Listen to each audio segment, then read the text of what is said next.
Vamos a dar por inaugurado este tercer ciclo año 2025 de este 48º seminario internacional que tiene como título La inteligencia artificial como ornitorrinco, un desafío para el presente. La misma que va a estar a cargo por el doctor Fernando Esaú Ortiz Santana.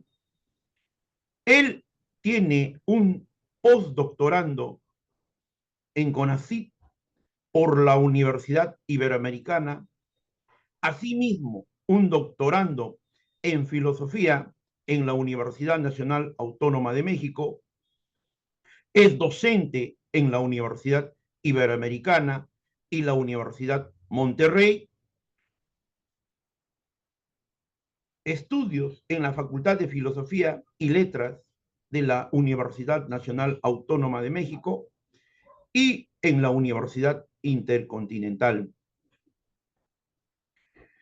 Para el directorio del Instituto Peruano de Inteligencia Artificial y Ciudadanía Digital, es un honor y es un privilegio académico e intelectual contar con la participación del doctor Fernando Esaú Ortiz Santana, quien nos está acompañando desde el hermano país de México remotamente. Maestro, por favor, puede dar inicio a esta presentación. Muchas gracias, Daniel. Un gusto acompañarlos una vez más en el Seminario Internacional de Inteligencia Artificial. Por supuesto, antes que nada, un agradecimiento por la invitación a ti, Daniel, por supuesto al Instituto Peruano de Inteligencia Artificial y Ciudadanía Digital.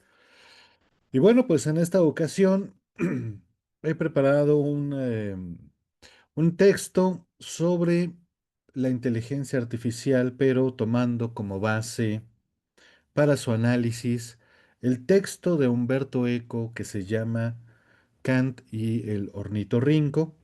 Por eso precisamente mi presentación se llama así, la inteligencia artificial como ornitorrinco, un desafío para el presente. Entonces, bueno, pues vamos a explorar este tema, en primer lugar, recordando lo que Humberto Eco desarrolla en su texto, sobre todo en el primer capítulo, porque a partir de allí vamos a elaborar precisamente un argumento que nos permitirá de alguna manera defender el desarrollo de la inteligencia artificial ante las voces que cada vez resuenan más fuerte criticando precisamente los diferentes modelos y cómo es que están todavía muy lejos de parecerse a la inteligencia humana. Y mi texto básicamente lo que pretende es precisamente poner sobre la mesa ciertos elementos que no se toman en cuenta y que espero, una vez esclarecidos, nos permita abordar este tema y comprender el desarrollo de la inteligencia artificial, pues con una mayor amplitud y sobre todo paciencia. El primer apartado se llama La reacción ante lo desconocido y la aproximación por analogía. El texto de Humberto Eco comienza con el ejemplo de Marco Polo, quien al encontrarse con rinocerontes en Java, los identifica erróneamente con unicornios. Esto ilustra cómo tendemos a procesar lo nuevo buscando similitudes con conceptos ya conocidos en nuestra enciclopedia cultural. Dice el texto, ante el fenómeno desconocido, a menudo se reacciona por aproximación, se busca ese recorte de contenido ya presente en nuestra enciclopedia que de alguna manera consiga dar razón del hecho nuevo. Marco Polo no crea una categoría nueva, sino que corrige la descripción del unicornio para que encaje con lo que ve, modificando la intención, es decir, las características del concepto, pero manteniendo su extensión, su generalidad.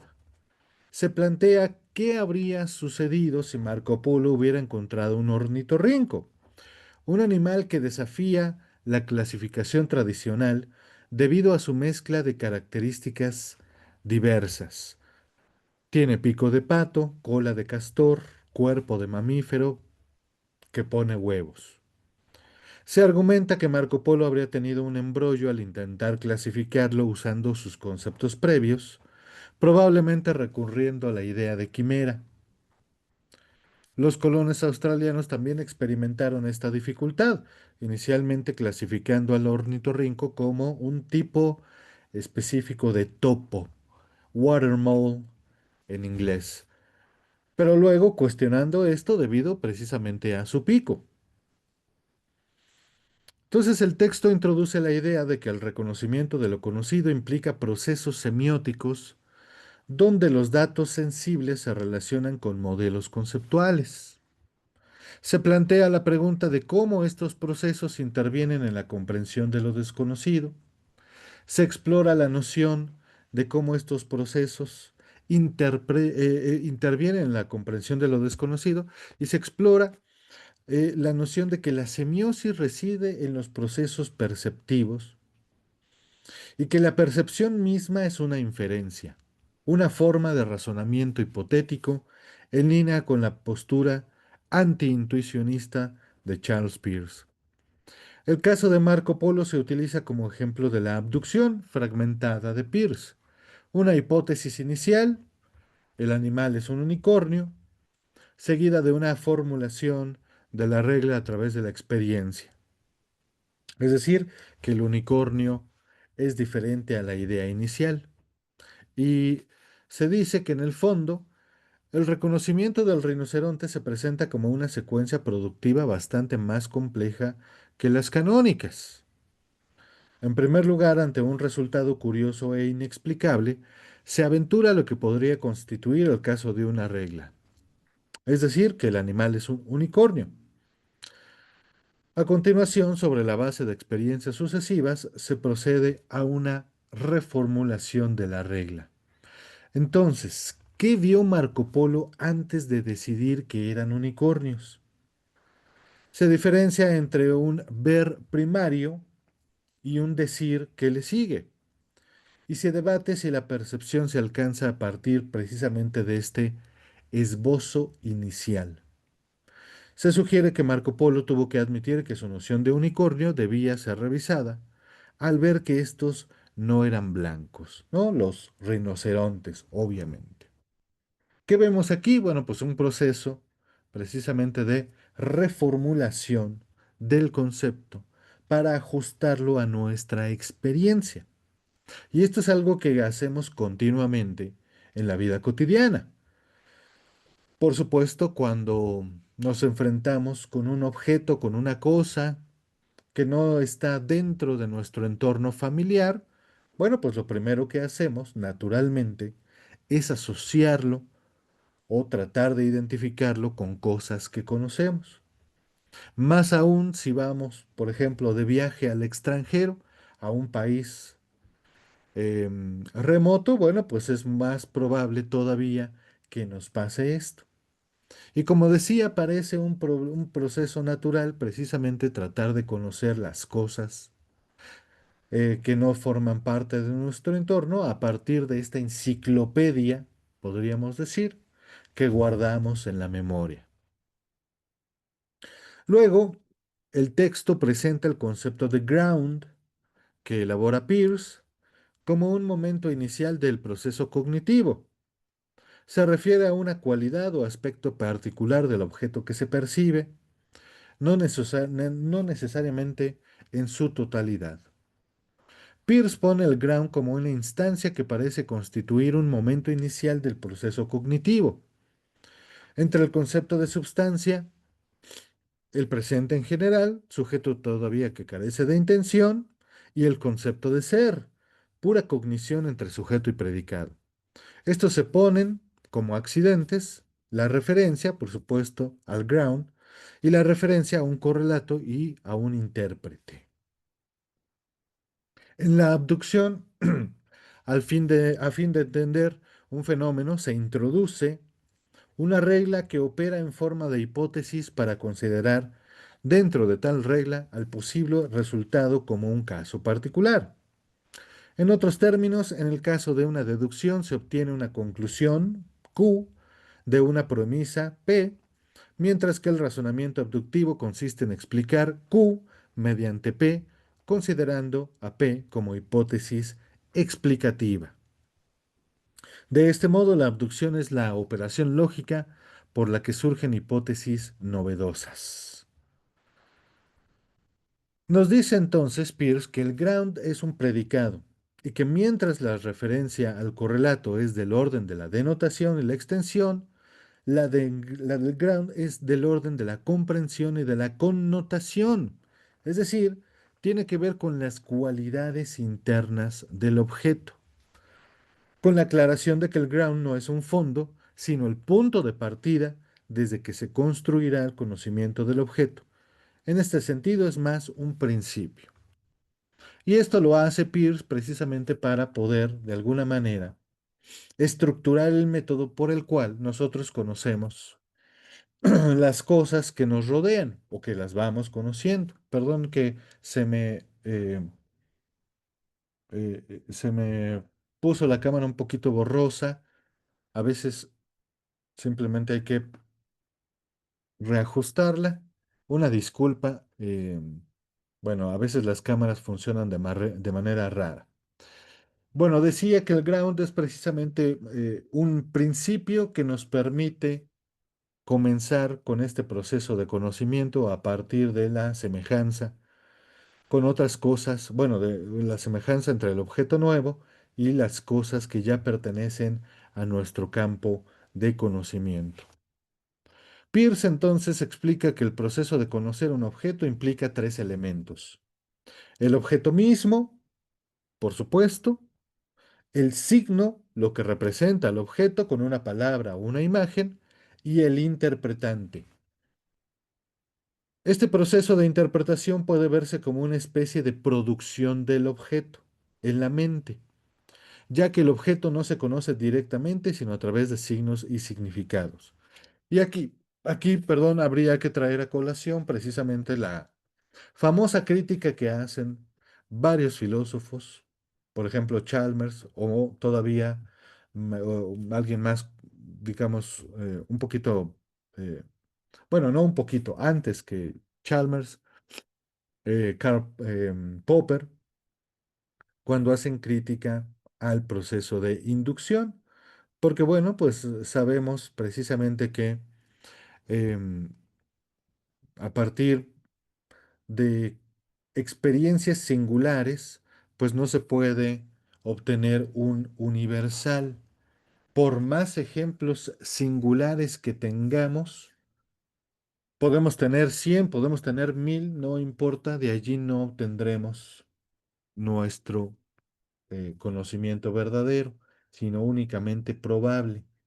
Eso por un lado, pero además, tanto Chalmers como Popper nos dicen precisamente que el proceso de conocimiento sensible del mundo, bueno, pues en él ya intervienen categorías intelectuales, lo cual quiere decir que no tenemos percepción pura. Y justamente esto es algo que está retomando también Peirce y por supuesto eh, Humberto Eco.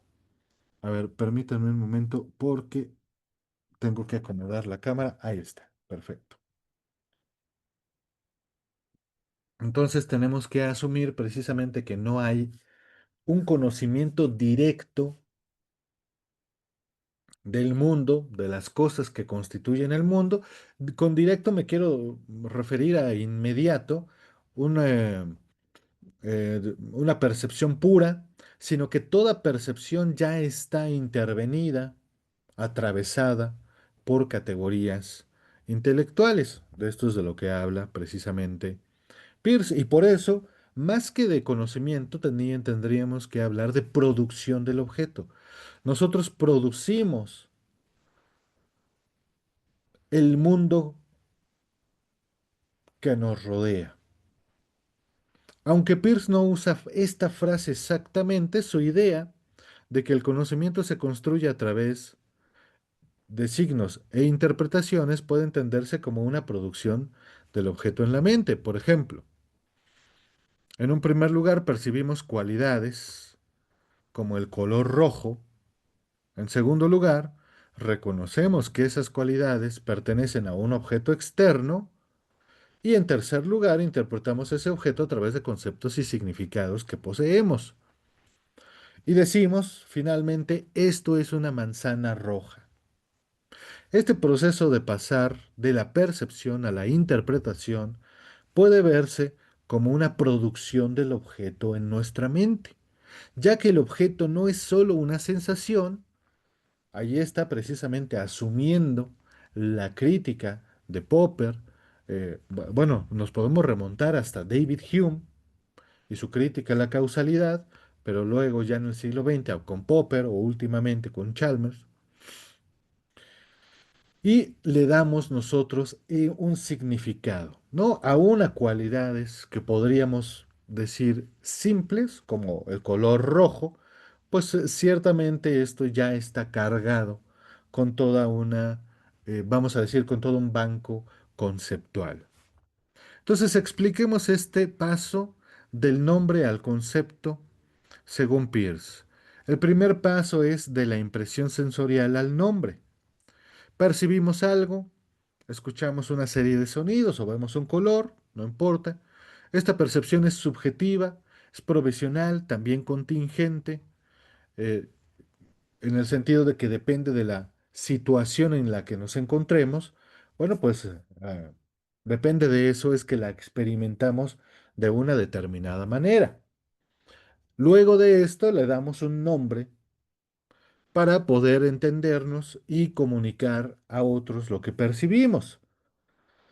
Le ponemos un nombre, por ejemplo, o como decía, si es un color, bueno, decimos que es un color rojo; si es un sonido, decimos que es una canción o que es un sonido grave o agudo, en fin. Y este nombre sirve como una etiqueta que usamos para distinguir una sensación de otras. Por ejemplo, utilizamos la palabra rojo para distinguir ese tipo de color de otro que llamamos azul, etcétera. El nombre no explica el significado profundo de la sensación. Esto es obvio. ¿Por qué? Porque nos movemos en el, digamos, en un nominalismo, pero no en un realismo moderado, ¿no? Si es que traemos a cuenta el problema de los universales, nos movemos en un nominalismo, lo cual quiere decir que los nombres de las cosas no señalan directamente e inequívocamente a las cosas, sino que más bien son producto, bueno, pues precisamente de la mente humana, sea de manera consensual o no, es lo que menos importa, sino que precisamente lo que nos importa es el resultado. Pero en ningún caso debemos pensar que los nombres de las cosas efectivamente están llegando a tocarlas, por decirlo así, en su ser en sí. Solo los nombres solo identifican las cosas. Es más o menos decir esto es X sin saber realmente qué es X. Y regresando precisamente al ejemplo que pone Humberto Eco, Marco Polo, bueno, pues al explorar nuevas tierras, nombraba cosas que nunca había visto antes. Esos nombres, por supuesto, eran hipótesis provisionales y no definiciones exactas, porque como dijimos, en el proceso se tiene que ir refinando ese concepto para poder ajustarse a nuestra experiencia. Luego, el paso 2 es precisamente ir del nombre al concepto. El salto, tenemos que dar un salto al significado. Cuando pasamos del nombre al concepto, ya no nos limitamos a etiquetar la sensación. Ahora buscamos entender qué significa esa sensación. El ground, como lo llama Peirce, es la base o aspecto de algo que nos permite identificarlo. Por ejemplo, cuando decimos que esto es negro, o rojo, o verde, no solo nos referimos a la impresión visual del color, sino a una abstracción que hacemos con nuestro intelecto. Y por lo tanto, este ground no es una categoría fija, sino es una primera herramienta que nos permitirá entender algo, pero siempre considerando su refinamiento. Entonces el ground es el punto de partida, pero no podemos tomarlo ni confundirlo con el resultado. Si vemos un objeto color rojo, primero lo nombramos así, como color rojo, y luego hacemos un concepto. Y en el paso 3 sería pasar justo a la confrontación o a la diferenciación, mejor dicho, entre nombre y concepto. El nombre, bueno, pues es un término que usamos para identificar algo, una etiqueta, y por lo tanto no implica una afirmación de existencia o verdad en absoluto. Es una etiqueta meramente provisional. El concepto, en cambio, implica o tiene un significado más profundo,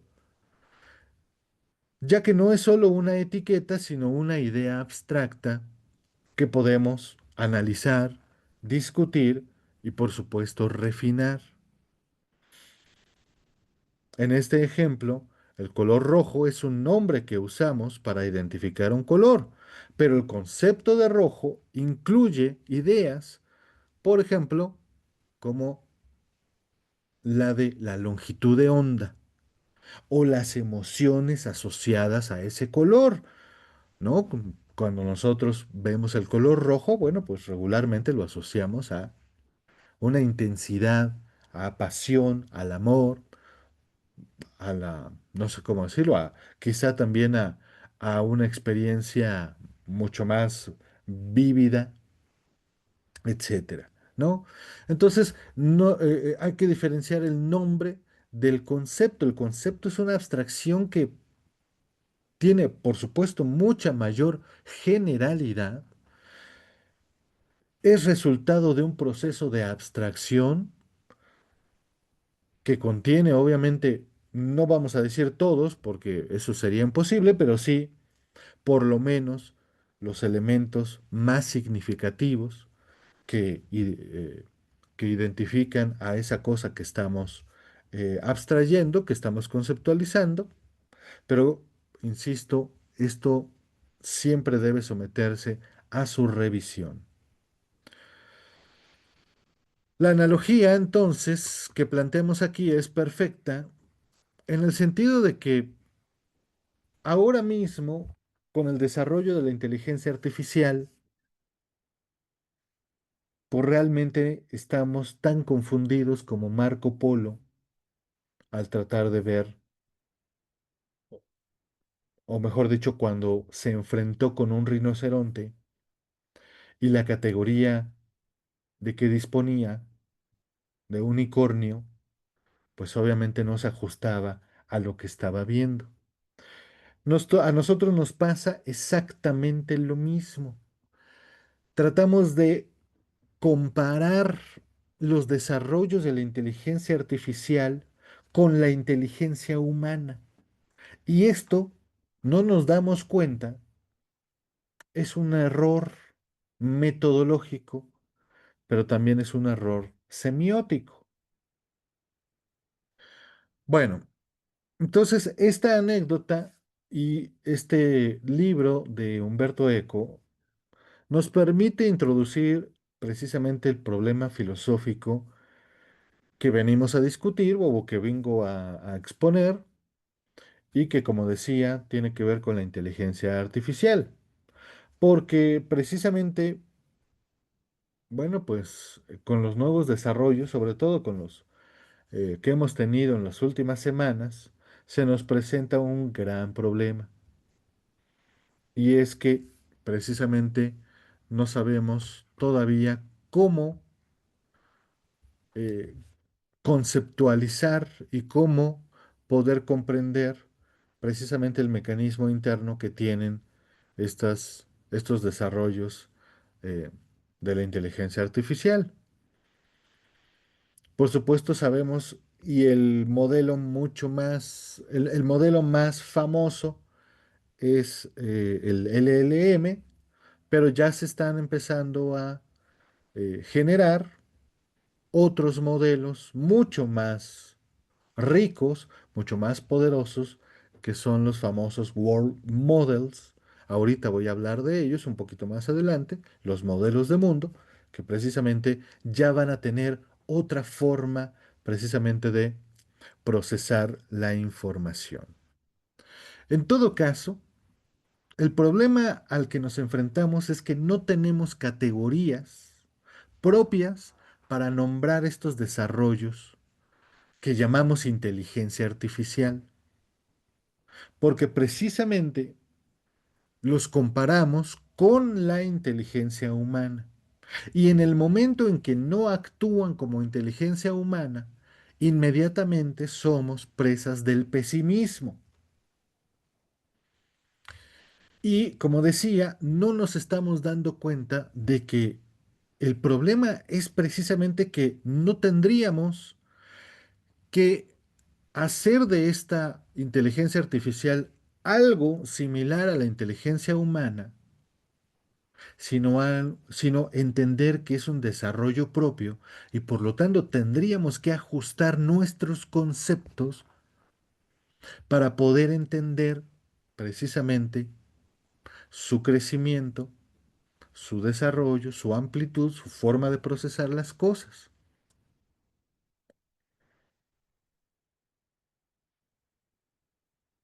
Por ejemplo, usamos términos prestados de nuestra propia enciclopedia biológica y decimos que la inteligencia artificial alucina y que esto lo vemos precisamente como un error casi fatal, pero cuando decimos esto, no nos fijamos, no recordamos que la inteligencia humana también alucina de la misma manera y quizá hasta más que la inteligencia artificial. Es decir, bueno, solo habría que ver a otras disciplinas para darnos cuenta, o mejor dicho, para recordarnos que la inteligencia humana también alucina. Y no por ello decimos que la inteligencia humana ha fracasado. Pero ¿por qué cuando decimos que la inteligencia artificial alucina, sí estamos tentados a decir que está fracasando? Bueno, esto pasa, como decía, precisamente por nuestro error de aproximación. Y esto tiene que ver porque nuestro ground, nuestro principio de comprensión de los desarrollos de esto que llamamos inteligencia artificial, en realidad es confuso. Percibimos nosotros cualidades lingüísticas en em, en las diferentes inteligencias artificiales, desarrollos lingüísticos que inmediatamente asociamos a la conciencia humana. Y por lo tanto inferimos erróneamente que hay un sujeto detrás. O, todavía peor, queremos que haya un sujeto detrás. Como si en efecto, en el caso del ser humano, hubiera también un sujeto detrás. Y esto en principio podría parecer muy obvio, porque cada uno de nosotros, pues por supuesto, se da agencia de pensamiento. Pero si recordamos un poco la crítica desde Hume y luego todo el siglo XX, pues nos daremos cuenta de que la noción de sujeto, de un sujeto que piensa, a la Descartes, pues ciertamente ya no tiene la solidez, la contundencia que tenía, bueno, pues en el siglo XVII, cuando escribe Descartes, ¿no? Falta revisar, solo falta revisar brevemente, bueno, pues los desarrollos del psicoanálisis, por ejemplo, de la neurobiología, de la misma filosofía, pero desde una posición crítica hacia la noción de sujeto, para darnos cuenta precisamente que tampoco nosotros, aun cuando lo pensemos así y aun cuando pareciera intuitivo, tampoco nosotros somos un sujeto que está detrás de todas nuestras producciones. Pero como decía, cuando juzgamos a la inteligencia artificial, queremos, proyectamos que debe haber un sujeto detrás. Y aquí está un segundo error, porque ni siquiera en el ser humano hay un sujeto detrás. Vemos entonces un texto coherente que le pedimos en efecto a la inteligencia artificial y entonces a partir de allí pensamos que debía estar del otro lado de la pantalla un sujeto que escribe eso. Pero esto, insisto, no es un error de la inteligencia artificial, sino es un error que estamos cometiendo nosotros al querer entender sus producciones solo bajo la lente del ser humano. Bien, entonces en el siguiente apartado le llamé el nudo kantiano, la falta de un esquema. Aquí es donde entra la dimensión kantiana del problema, porque Kant está muy preocupado por cómo fundar la verdad de las proposiciones científicas, pero señala Humberto Eco, que se desentendió bastante de cómo reconocemos los objetos cotidianos, los tipos naturales, como un perro o un árbol. Kant asumía que poseemos conceptos empíricos, pero no explicó detalladamente cómo los formamos ante lo desconocido absoluto. La inteligencia artificial nos sitúa precisamente en esa zona ciega en que nos dejó Kant. No tenemos un esquema trascendental para ella. Kant decía que el esquematismo es un arte oculto en las profundidades del alma humana, pero hoy ese arte nos falla. Si Marco Polo hubiera visto un ornitorrinco en lugar de un rinoceronte, su confusión habría sido total, pues el ornitorrinco desafía la taxonomía misma. Es un mamífero que pone huevos, tiene pico de pato y cola de castor. La inteligencia artificial es nuestro ornitorrinco. No es una calculadora, no es una persona, tampoco, pero es algo intermedio que tiene, por supuesto, una arquitectura cognitiva propia, pero que, por supuesto, no se puede asemejar o no deberíamos asemejarla o acercarla o juzgarla a partir de la inteligencia humana. Y este es el reto que nos pone la inteligencia artificial, los últimos desarrollos.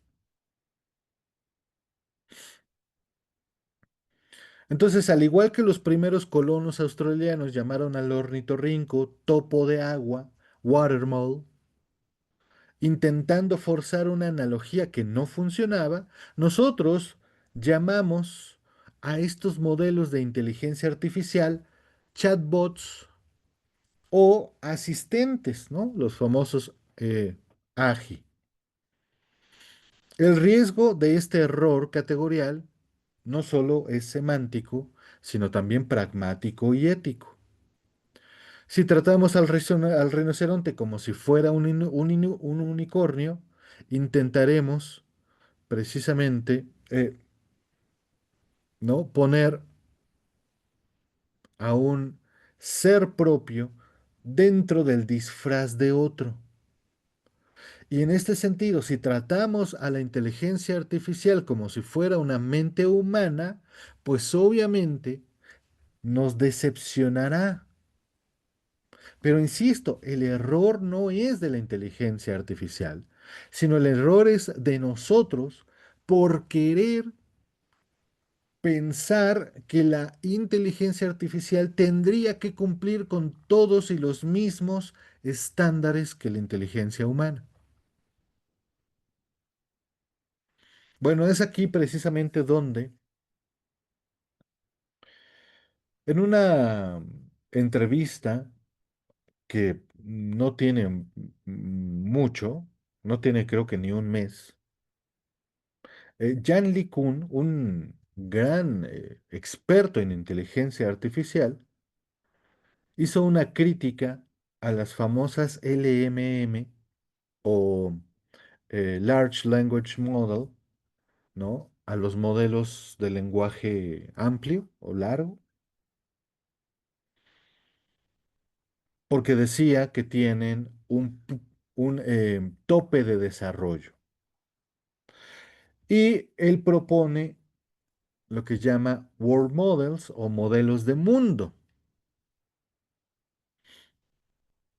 Entonces, LeCun ha diagnosticado que el problema de estos modelos, de los LLM, es precisamente que operan como Marco Polo. Tienen toda una bibliografía, toda una base de datos disponible, pero les falta experiencia de mundo. Son sistemas autorregresivos que predicen la siguiente palabra basándose en estadística, pero no entienden la realidad subyacente. Es decir, los LLM viven en una biblioteca, pero no tienen una experiencia de mundo. Por eso precisamente alucinan. Pero este alucinar es un mero problema estadístico. Entonces la solución que propone LeCun a través de ciertas arquitecturas como la Joint Embedding Predictive Architecture es dotar a la inteligencia artificial de un verdadero ground. ¿Qué quiere decir esto? Pues precisamente que tendríamos que desarrollar modelos de inteligencia artificial que aprendan cómo funciona el mundo. En este sentido, LeCun sugiere abandonar la predicción de texto palabra por palabra, ¿no? Que es lo que hacen estos LLM, y construir sistemas que aprendan modelos abstractos del mundo físico, cómo actúan las cosas en el mundo físico. Por ejemplo, un world model que entienda la gravedad, que entienda la correlación que hay en los objetos del mundo. Una inteligencia artificial que no solamente pueda correlacionar palabras dentro de su base de datos, por ejemplo, un vaso con una mesa, sino que entienda precisamente que si yo tengo un vaso en la orilla de una mesa y no sé, pasa un gato y lo empuja, pues obviamente ese vaso eh, terminará en el piso y si es de vidrio, pues muy probablemente se rompa. Entonces, de lo que se tratan los World Models es de desarrollar inteligencia artificial que tengan experiencia de mundo y que no sean solo modelos de predicción de texto, porque por muy grande que sea la base de datos, tienen un tope, dice LeCun. En cambio, si tú logras que esas inteligencias artificiales, los World Model, puedan de alguna manera entender cómo funciona el mundo, bueno, pues allí no hay ningún tope, no hay ningún límite. Y esto les permitirá, por supuesto, les permitirá tener un desarrollo pues prácticamente infinito. Pero a esto también hay que agregarle otro problema u otro elemento. Y ese otro elemento es que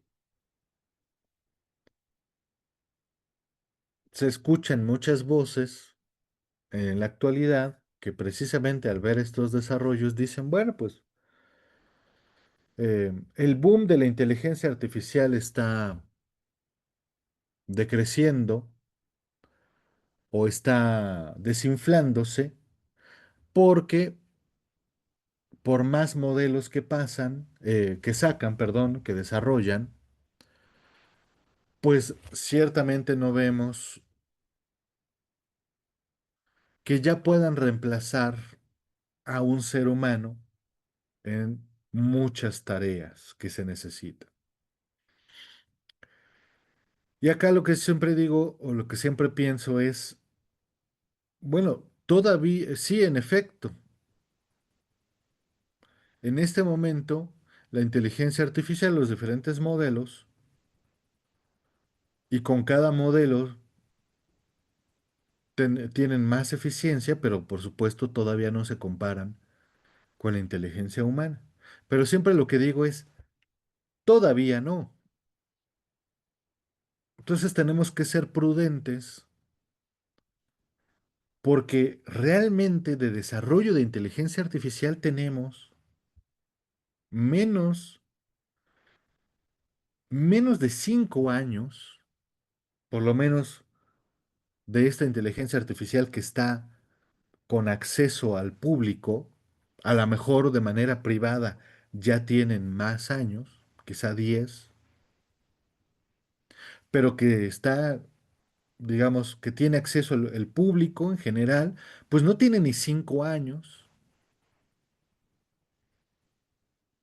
Y entonces, claro, todas estas voces que dicen, no, que se está desinflando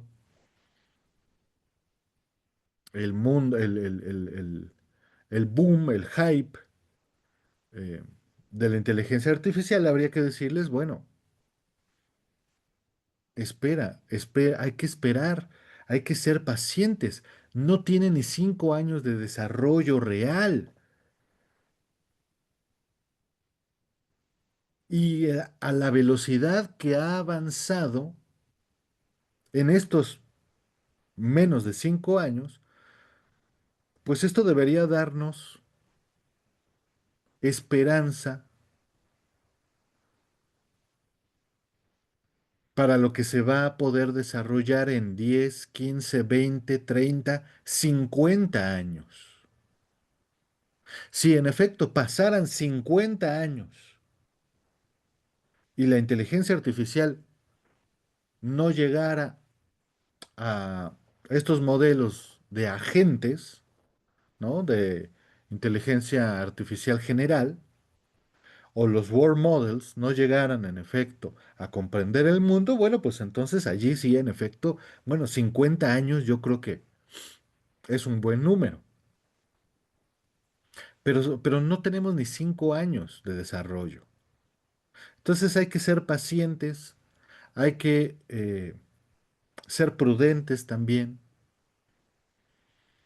y estar atentos precisamente a cómo es que eh, se van diversificando, se van expandiendo y lo que tenemos que poner nosotros también, precisamente para que puedan desarrollar un modo de razonamiento que no necesariamente tenga que ajustarse a los mismos parámetros que la inteligencia humana.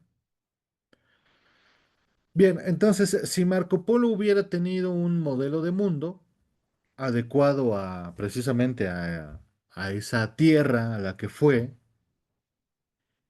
pues no habría necesitado forzar la figura del unicornio, ¿no?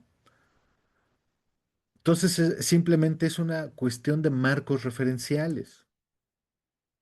De igual manera, Lee Kuhn nos invita a dejar de perfeccionar nuestros modelos de LLM y empezar a construir modelos de mundo con un verdadero proceso cognitivo. Entonces, su propuesta de una inteligencia artificial orientada a objetivos busca crear máquinas que perciban, que razonen, que planifiquen sobre la realidad, sobre el mundo, y no solo sobre esa biblioteca a la que tienen acceso. Entonces, imaginemos por un segundo que en efecto construimos una máquina que pueda percibir el mundo.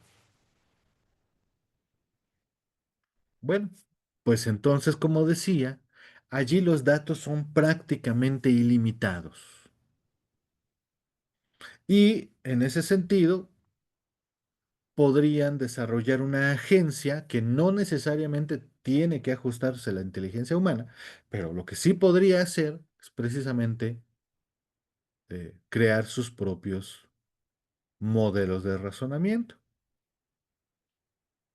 Entonces, al final, la salida que se propone o que propongo es eh, una salida, bueno, que no propongo yo, sino que los grandes expertos de inteligencia artificial son ellos los que la proponen, proponen una nueva arquitectura.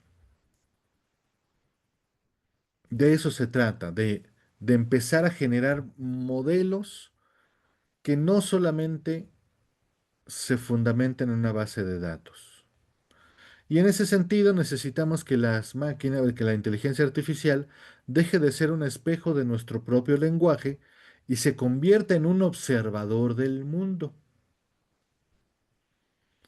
Solo cuando la inteligencia artificial tenga su propio anclaje en la realidad, entonces podremos ajustar nuestros conceptos, nuestras categorías, para ya no entenderla a través de ellos, sino crear nuevos que se ajusten al modo en que experimentan el mundo y entonces podremos dialogar y aprender juntos. Entonces esta nueva forma de inteligencia sería una forma distinta a la del ser humano y que sin embargo podríamos o debemos dialogar con ella. Porque en última instancia, precisamente de lo que se trata no es de que se conviertan en otros seres humanos artificiales, sino de que superen nuestras limitantes como seres humanos y que nos permitan acceder a un mundo, pues que ciertamente nosotros no podemos por tener también sentidos y una inteligencia limitada, porque también eso influye mucho y esa es otra característica que podría desarrollar estos modelos estos world models, estos modelos de mundo que propone LeCun. ¿Por qué? Porque ciertamente nuestros sentidos y la inteligencia humana son limitados, pero no tendríamos que decir, y creo que no es legítimo ponerle esa misma limitación a la experiencia que pueda tener la inteligencia artificial entendida como world model, como modelo de mundo. Y eso nos puede dar unas posibilidades de conocimiento, pues nunca antes vistas, mucho mayores a las que podríamos acceder nosotros por más eh, que desarrolláramos el conocimiento y la ciencia tal y como la conocemos. Es decir, la inteligencia de la la inteligencia artificial y su experiencia del mundo no tiene límite. Y entonces, más bien, tendríamos nosotros que aprender a dialogar cuando sea el momento para poder entender precisamente de ese otro mundo, porque, bueno, de ese otro mundo al que nosotros no tenemos acceso. ¿Por qué? Porque seríamos también muy ingenuos si pensáramos que la totalidad del universo ¿no? Se tiene que ajustar a nuestra inteligencia y a nuestros sentidos. Eso sería caer en el peor subjetivismo del mundo. Entonces, en este sentido, bueno, pues lo que traté de exponer con este texto es precisamente que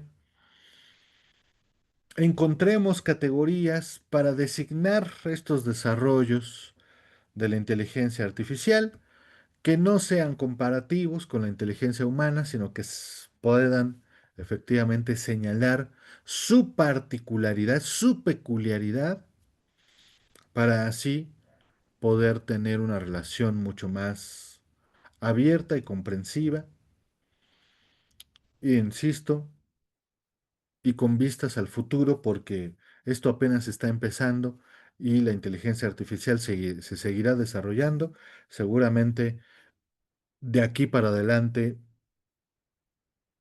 nos acompañará siempre. Entonces, si bien ahorita no son capaces no, de hacer lo que quisiéramos que hagan, en 20, 30, 50 años de desarrollo, pues ahí veremos, ¿no? Ahí es donde realmente veremos si efectivamente esto valió la pena. Pues hasta aquí mi texto, Daniel. Muchísimas gracias otra vez por la invitación. Yo siempre muy, muy agradecido y por supuesto muy abierto al diálogo.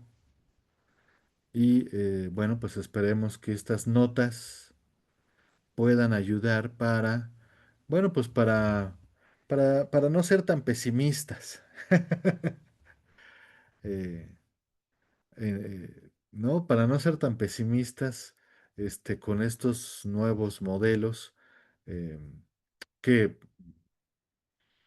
pues ciertamente van avanzando poco a poco y tienen muchas dificultades, pero yo creo que podemos tener una postura mucho más abierta, optimista, frente a esto, ¿no? Entonces, bueno, Doctor Fernando, maestro, sí, sí, Daniel, te escucho. lo que usted ha afirmado, lo que usted ha sostenido, realmente, realmente vivimos una fiesta de la inteligencia artificial que nosotros lo llevamos al lenguaje, a los textos, a la escritura, a la comunicación, pero que solamente es una parte de la realidad. Ujú, La realidad del mundo es mayor.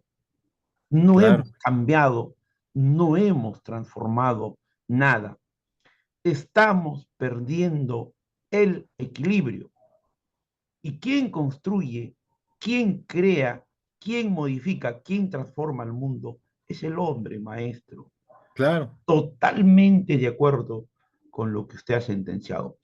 Por favor, a esta brillante exposición del maestro, recordándonos a Eco, recordándonos a Popper, recordándonos a Pierce y a otros grandes que usted ha referenciado en relación a la percepción, al significado, a la teoría de las categorías, estas hipótesis de trabajo que asumiríamos en estos 4 o 5 años sobre la investigación de la inteligencia artificial y de los lenguajes de transformación, que van a ser hipótesis de desplazamiento, definitivamente tiene que haber una contrastación, una verificación o un testing, no en un corto tiempo, sino en un proceso aproximadamente de unos 50 años.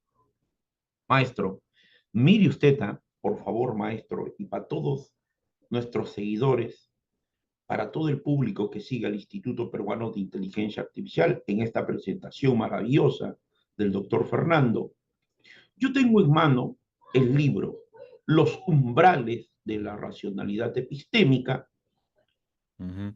un filósofo, un pensador peruano de primer nivel, el doctor Miguel Ángel Rodríguez Rivas, mi padrino de la promoción del doctorado, mi padrino.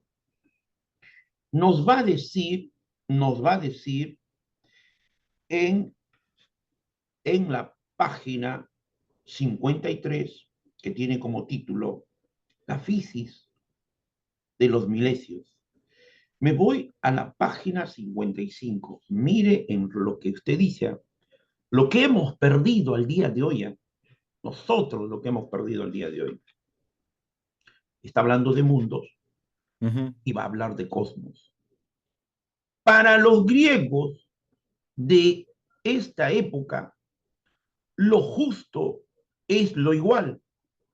Y quien toma más de la cuenta, sea por la fuerza o por la astucia, tiene que pagar el perjudicado. La generación y corrupción de cosas del mundo natural se concibe como el estado de haber tomado más de la cuenta y tener que pagar. El reinado de lo justo se denomina con K de griego cosmos. De nuevo, K de griego cosmos es orden, equilibrio, armonía de la naturaleza y en la sociedad humana. Lo que usted dice, inteligencia humana y hombre, esa función, esa tarea, maestro.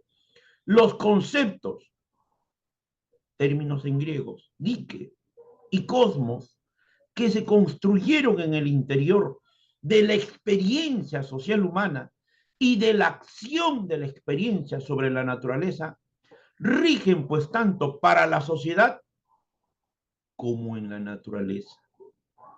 Término en griego, indique como formulación de la ley natural, conserve el carácter normativo, prescriptivo y el elemento de sanción que la ley jurídica en la que primordialmente se constituye.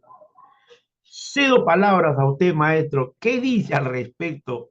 Claro. Mire, esta publicación de 1988, ahí hay unos párrafos más que vamos a compartirle. ¿Qué dice al respecto a esta maravillosa presentación usted, maestro Fernando? Sí, sí, sí, por supuesto. Qué hermoso fragmento me has compartido, Daniel. Sin duda se refleja la comprensión clara del mundo griego, de la forma en que se entendían los límites y, por supuesto, el actuar mismo de- del ser humano, de cómo tenía que respetar esos límites para poder entender el ciclo natural del universo, ¿no? De la fisis, del cosmos, y que todo se debe a un orden. De eso estoy absolutamente, con eso estoy absolutamente de acuerdo. Y es precisamente pensando en este mismo em, estado de régimen, ¿no? En esta aceptación del orden y eh, de la constante observación del no rebasamiento de los límites, bueno, pues que nos, nos sirva para poder tratar de entender nuestra época en donde precisamente parece que lo que la caracteriza es el rompimiento de los límites. Porque con la generación de, bueno, las plataformas sociales, prácticamente se ha desacralizado el mundo, no solo el mundo natural, sino también el mundo personal. A tal punto, Daniel, que hoy ya no existe prácticamente el campo de lo privado. Se han roto los límites de lo privado, porque Maestro, allá, maestro, lo sí, privado, lo íntimo, aquello que era nuestro, hemos permitido que violen todo esto. Vivimos una sí, fiesta de la inteligencia artificial. Es un negocio, es un business. claro. Están siendo beneficiados gigantes. La pregunta a esta maravillosa presentación: ¿qué ha cambiado para nosotros estos 4 o 5 años? ¿En qué hemos mejorado nosotros el mundo? ¿En qué ha mejorado para nuestra vida, para nuestro quehacer, para nuestro vivir? Maestro, qué palabras tan profundas y sabias las que usted nos está regalando en esta maravillosa presentación. Maestro, cedo a usted la palabra, maestro.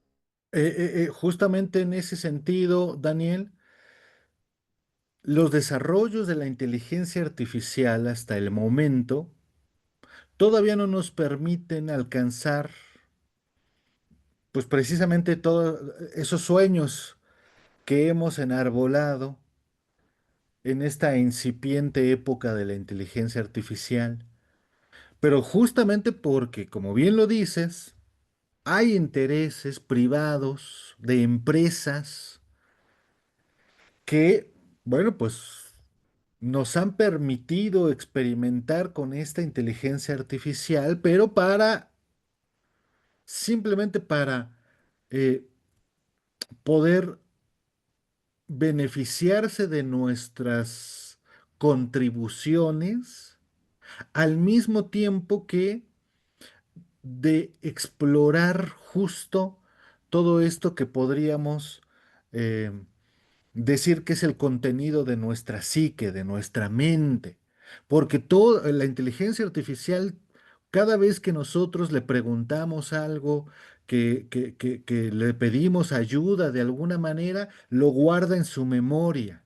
Pero es una memoria que no está allí para beneficiarnos a nosotros, sino para beneficiar, pues precisamente el desarrollo de estas empresas. Y en ese sentido no nos ha traído hasta ahora grandes beneficios como humanidad. Al contrario, lo que se puede decir es que nos ha traído más problemas porque, pues obviamente necesitan un montón de energía, de recursos, de agua, de sistemas de enfriamiento, de cableado, etcétera, para poder funcionar cada vez con mayor eficiencia. Y esto obviamente implica, bueno, pues la construcción de grandes almacenes de servidores, ¿no? Y de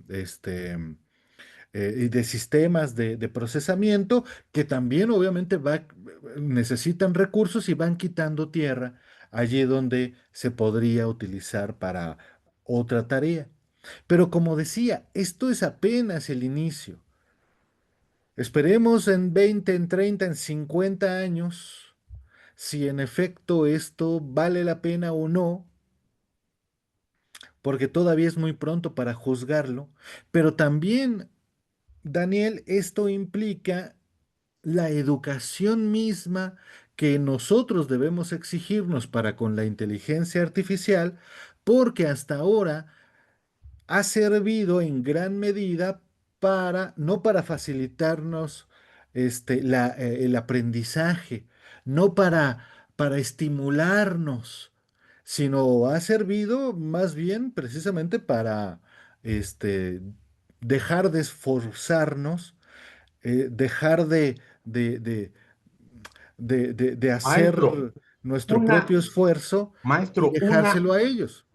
una involución cognitiva, Así es, una resistencia ahora a querer aprender, a querer estudiar, a querer indagar, a querer hacer una exactamente. investigación que solamente lo haga una persona, un investigador, sin acceder a estas herramientas de inteligencia artificial.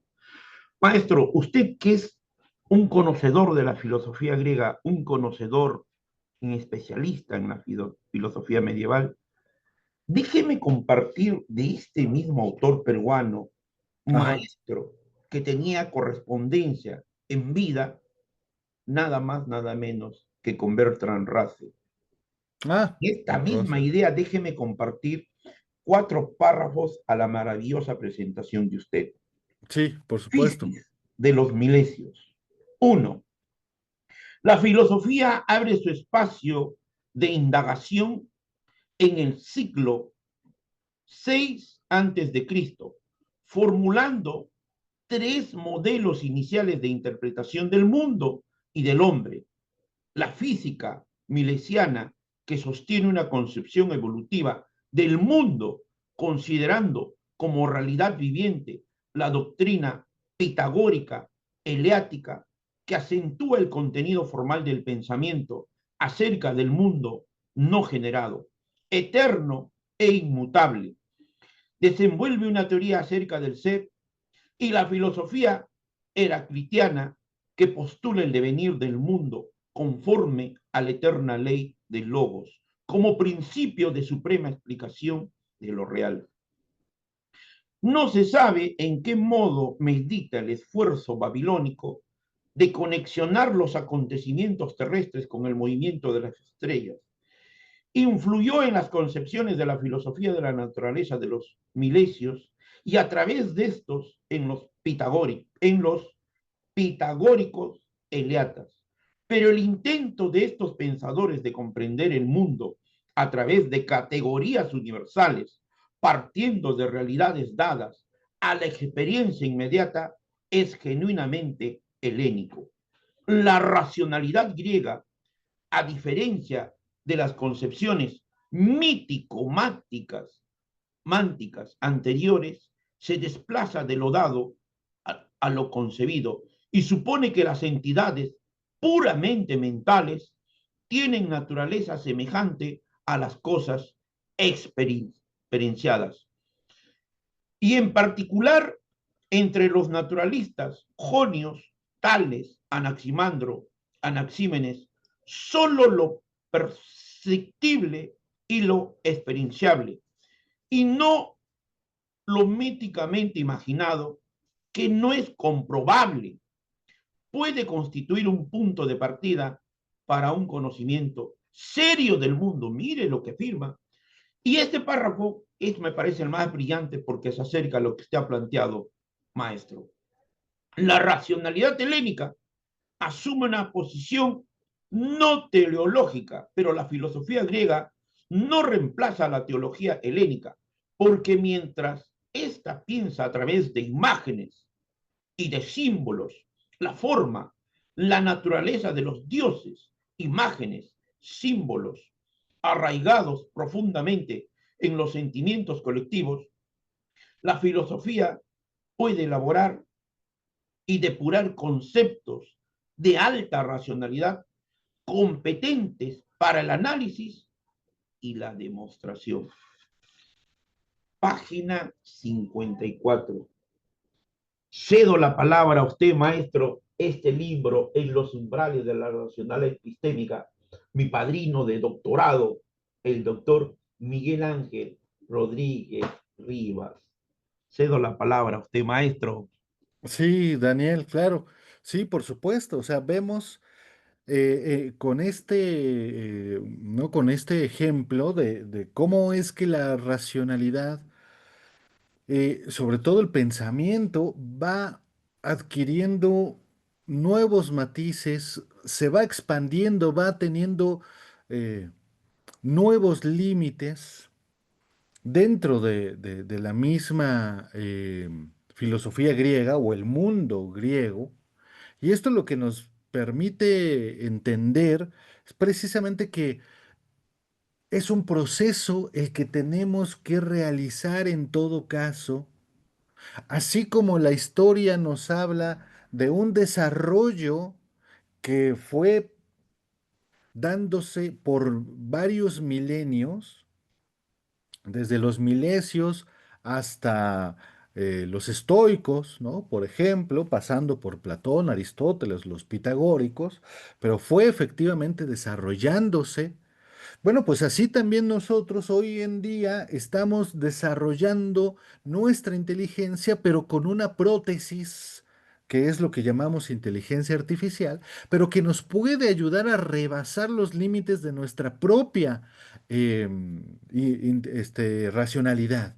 Y ese es el punto, era mi último punto y el último desafío, de entender que la inteligencia artificial puede ser que en algún momento supere a la inteligencia humana y seríamos no solamente injustos, sino hasta tiranos si no entendemos precisamente que debemos construir categorías, conceptos que nos permitan precisamente poder eh, andar por el mismo camino y a la misma velocidad de la inteligencia artificial, en lugar de estar tratando de detener el desarrollo, tratando de, de ponerle trabas o de tener una postura pesimista, porque al final va a suceder. Es decir, tampoco es que tengamos en nuestras manos la posibilidad de detenerlo, porque ¿qué diría eso de nosotros como humanidad?